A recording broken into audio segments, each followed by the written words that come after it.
은혜 받으신 하나님 말씀은 히브리서 9장 11절에서 22절입니다. 속죄라는 제목입니다. 모든 사람이요, 예수를 믿든 안 믿든 아담의 원죄와 율법의 정죄에서 벗어날 사람이 아무도 없기에, 그래서 전 인류는 죄인이다 라고 표현하는 것입니다.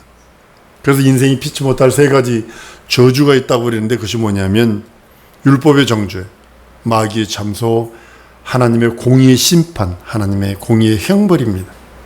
그런데 우리가 예수 그리스도를 내 구세주, 내 하나님, 내 주로 믿는 순간에 그리스도 공로로 말미암아 내 죄가 씻어지고 예수를 믿는 믿음 안에 거할 때에 율법의 정죄에서 자유해방 탕감이, 마귀의 참소로부터 자유해방 탕감이, 하나님의 공의의 심판이 변하여, 형벌이 변하여 축복과 거룩함과 신령함과 하나님의 자녀됨과 하나님의 우사됨과 그의 거룩한 신부가 되는 반열까지 바꿔주신 것이, 한번 따라 하십니다. 예수 믿는 믿음에서다. 네, 예수 믿는 믿음에서만 내가 그걸 받을 수 있어요. 죄의 결과는 사망이거든요. 죄는 들고 있으면 안 돼요. 하나님은 결단코 죄를 용서하지 않았어요.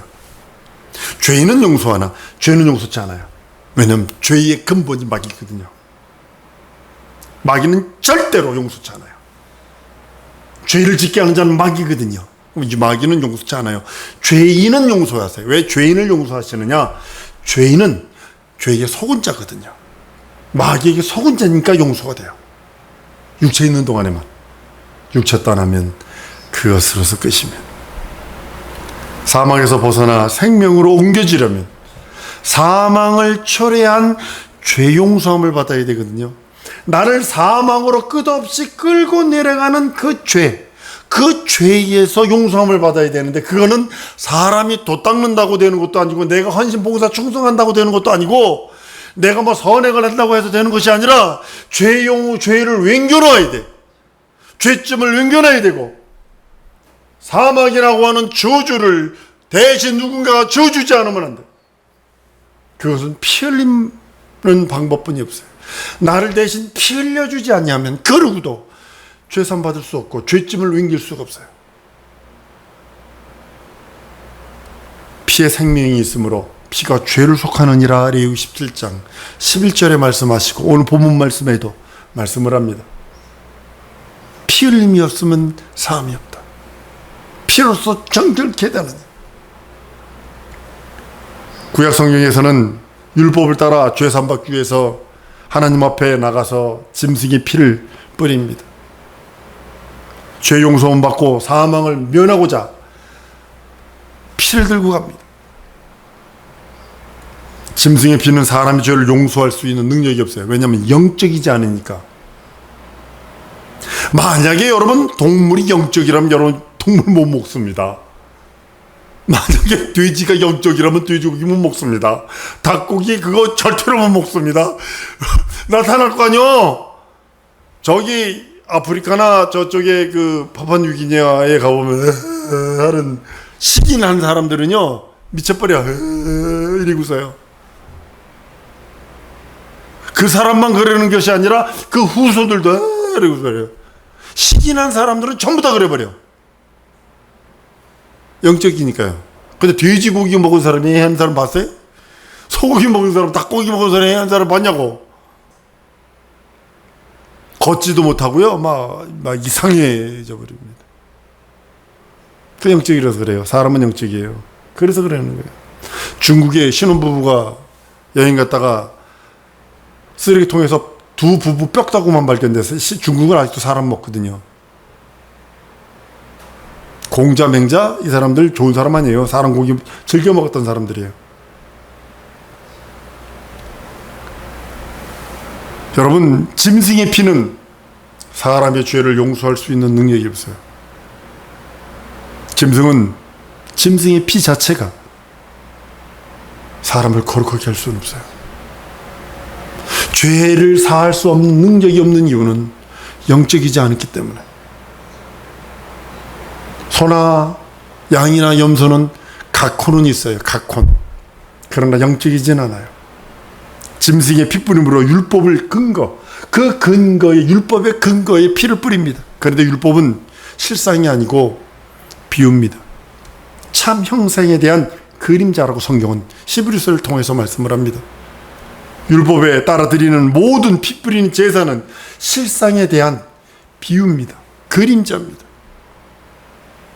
짐승은 영적이지 않기 때문에 영적인 요소가 아무것도 없어요. 만약에 짐승이 영적인 요소가 있다면 예수가 오셔서 십자가 달아 죽을 필요가 없어요. 그러나 동물은 영적인 요소가 하나도 없어요. 짐승의 그 피는 사람의 육체는 거룩하게 할 수 있어요. 그러나 영혼에 지은 죄, 영혼이 지은 죄 값은 대신해 줄 수 있는 능력이 하나도 없습니다. 그래서 짐승의 피는 해마다 하나님께 드리는 그 피에 대한 그 제사를 드림으로 인하여 뭐가 생각이 나느냐? 죄가 생각이 나게 하는 겁니다. 피에는 생명의 능력이 있기 때문에 오직 하나님의 피의 생명의 능력, 그 하나님의 피의 생명의 능력으로 여러분과 내 영혼의 죄악들, 형벌, 저주, 사망들 전부 다 탕감해버리고 반대로 하나님의 공의의 심판이 아니라 하나님의 의의 생명의 축복으로 하나님이 환원시키셔서 우리들에게 갚아주신다는 사실을 우리는 알아야 합니다. 짐승의 피는요, 사람의 영적인 그 어떤 것들 속할 수 있는 것은 아닙니다. 육체적인 죄를 속할 수는 있을지 몰라요. 육체적인 과오를 속할 수 있을지 몰라요. 해마다 반복하여 하나님께 제사를 드리지 아니하면 하나님과의 관계를 유지할 수 없어요. 그래서 제사를 매번 드리는 거예요. 이 비운이 장막은 비운이 계속 매년마다 1년을 뭐라 그러는데 1년을 영원 세계에 대한 비유로 둔 거거든요. 율법은 비유기 때문에 율법을 의지하여 드리는 제사는 사람을 온전케 할 수 없어요. 만약에 율법이 온전케 될 수 있다면 예수 오실 필요 없다니까요. 예수 오셔서 십자가 달려 피 흘릴 필요가 없어요. 육체의 예법만 돼서 육체를 거룩하게 할 수 있어요. 육체는 거룩하게 할 수 있어요. 피 흘림으로. 이것을 그대로 저기 중남미나 이런 데 아즈테카 문명하면 사람을 심장을 갖다 드렸다고요. 사람을 제사를 드렸다고요. 여러분, 사람을 제사 드린 민족은 다 멸절된 거 여러분 아십니까? 아주 다 지구상에서 완전 멸절됐습니다. 사랑성도 여러분, 율법을 따라 드리는 짐승의 피도 사람의 육체적인 죄만 사할 수 있을 뿐이지 영혼의 죄에 대해서는 사할 수 없어요. 오늘 본문 말씀처럼요, 염소, 황소의 피와 암송아지의 재로 부정한 자에게 뿌려 그 육체를 청결케 하여 거룩케 할 수 있거늘 짐승의 피로서는 사람의 죄를 사하는 데는 실패합니다. 죄 없는 사람의 피가 아담에게 속하지 않은 부정모혈로 태어나지 않은 아담의 그 죄가 유전되지 않는 여인의 후손이 오지 않는 한, 그가 피 흘려주지 않는 한 우리 영혼의 죄를 사할 수 있는 길이 없어요. 그분이 예수님이시고요. 모든 사람은 아담의 죄로 인하여 생명이 없는 사망의 메인 존재가 되어버립니다.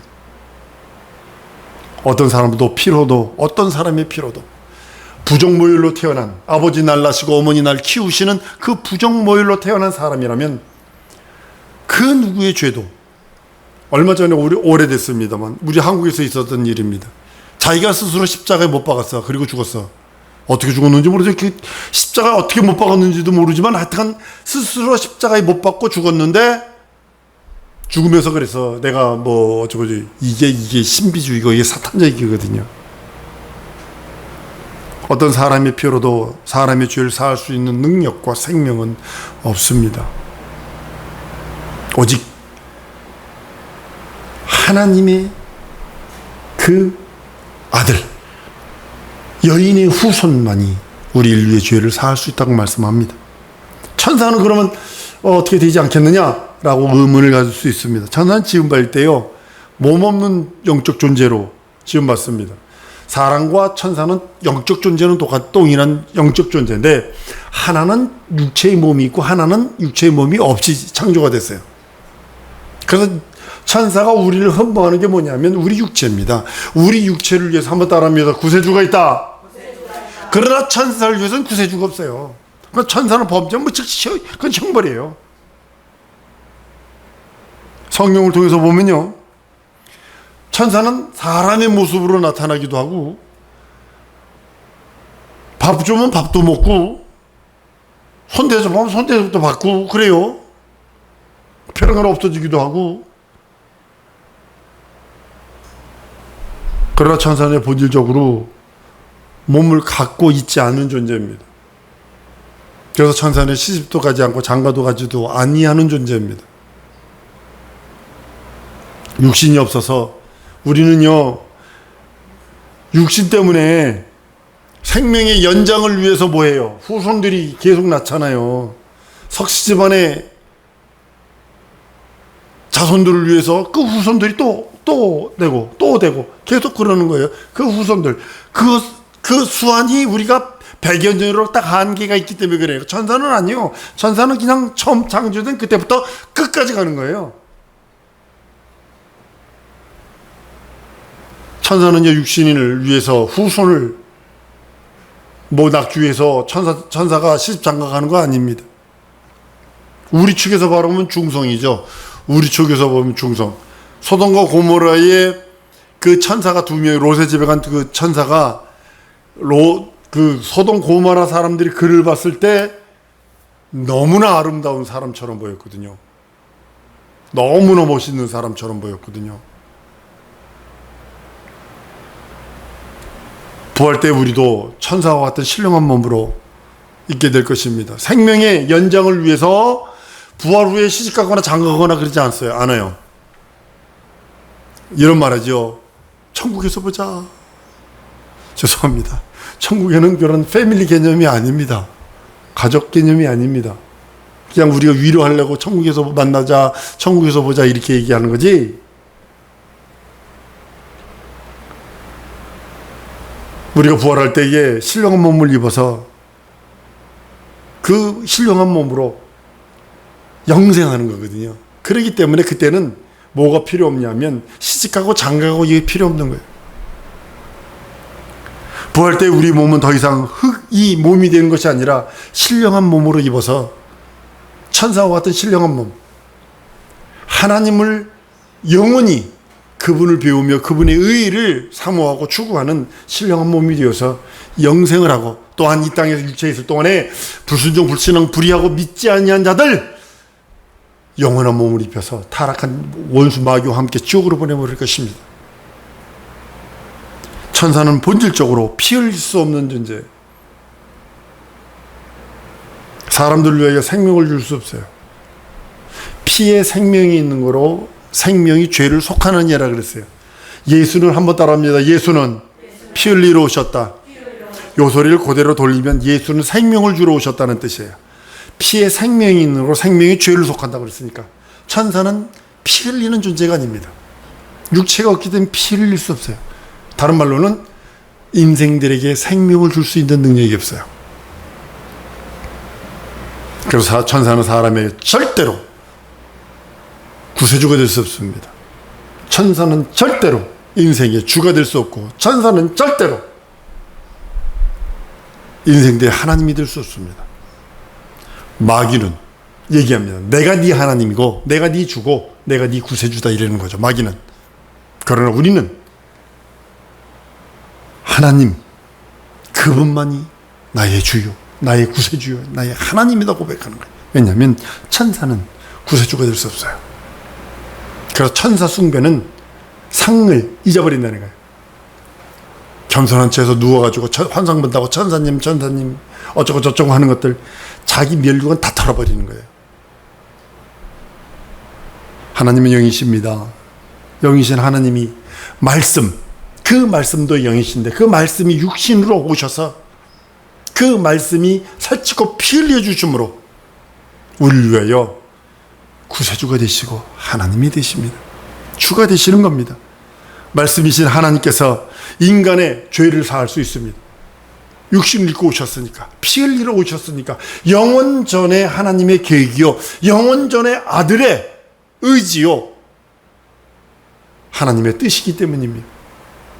생명의 피 흘리기를 위해서 피 흘릴 수 있는 육신을 입고 예수께서 이 땅에 오셔서 살찌져 주시고, 살찌져 주시기 전에 가난하시고, 가난하신 후에 살찌져 주시기 전에 채찍에 먼저 매맞으시고, 우리 가난해서 부욕해, 우리의 육신의 즐거워해서, 육신의 저주인 질병과 저주에서, 환경과 상황의 저주에서 자유해방탄감을, 그리고 그가 십자가 달려 죽고 부활하심으로 우리 영혼의 모든 죄악, 저주를, 형벌을 축복으로 바꿔주셨어요. 한번 따라 하십시다. 예수께서 십자가에 죽고 부활하심으로 내 영혼의 모든 저주를 축복과 거룩함으로 바꿔주셨다. 이것이 여러분들의 믿음이 되어야 되는 거예요. 원수마귀가 여러분 상황과 여러분의 처지와 여러분의 현실을 가지고 뒤집어 놓을지라도 예수께서 채찍에 맞으심으로 나무를 입었고, 예수께서 가난하심으로 난 부욕해 되었고, 예수께서 십자가에 달려 죽고 부활하심으로 영원한 저주에서 저주가 축복으로 바뀌었고, 영원한 행복으로 바뀌었고, 영원한 거룩함으로 바뀌었다라고 당당하게 말할 수 있는 능력이 나와 여러분들에게 있다는 사실입니다. 예수께서 인자가 온 것은 많은 사람들을 위하여 흘리는 바 대속 물로 오셨다라고 말씀을 합니다. 인자이신 예수께서 이 땅에 오셔서 피 흘리는 그 흘림으로만 모든 사람의 죄를 사할 수 있는 능력이 그 피 흘리는 공로 안에, 그 안에 거하는 자들에게 허락하신 것입니다. 모든 사람들로 하여금 그 피를 의지할 때 영생이라고 하는 하나님의 생명을 부여하시는 겁니다. 예수께서 말씀이 육신이 되어 사람으로 오셨어요. 그래서 예수는 사람들처럼 모든 연약함을 채울하시며 권한을 받으셨어요. 어떤 학자가 이렇게 얘기를 하더군요. 예수님은 어김없이 감기를 들리셨고, 어김없이 힘드셨고, 어김없이 배고팠고, 어김없이 가난했고, 어김없이 억울했다고. 왜냐하면 나의 질고를 짊어지시려고 그가 대신 병드셨고, 대신 채찍에 맞으셨고, 대신 억울하셨고, 대신 가난하셨더라고. 그 말씀 들으면서는 펑펑 울었어요. 한번 따라하십시다. 내게서 가난은 없다, 저주는 없다, 형벌은 없다. 여러분들이 외쳐야 됩니다. 하루에도 10번씩이라도 외쳐야 합니다. 왜?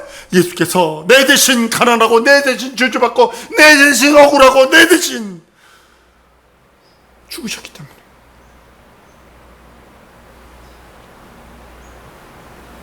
예수는 죄 없으신 하나님이신 의인이십니다. 그렇기 때문에 다른 사람들은 죄를 없이 할 수 있는 생명의 피 흘림이 예수 외에는 아무도 없어요. 자기 부모라도, 자기 남편이라도, 그 누구도 내 대신 내 죄를 위하여 피 흘릴 수 없어요.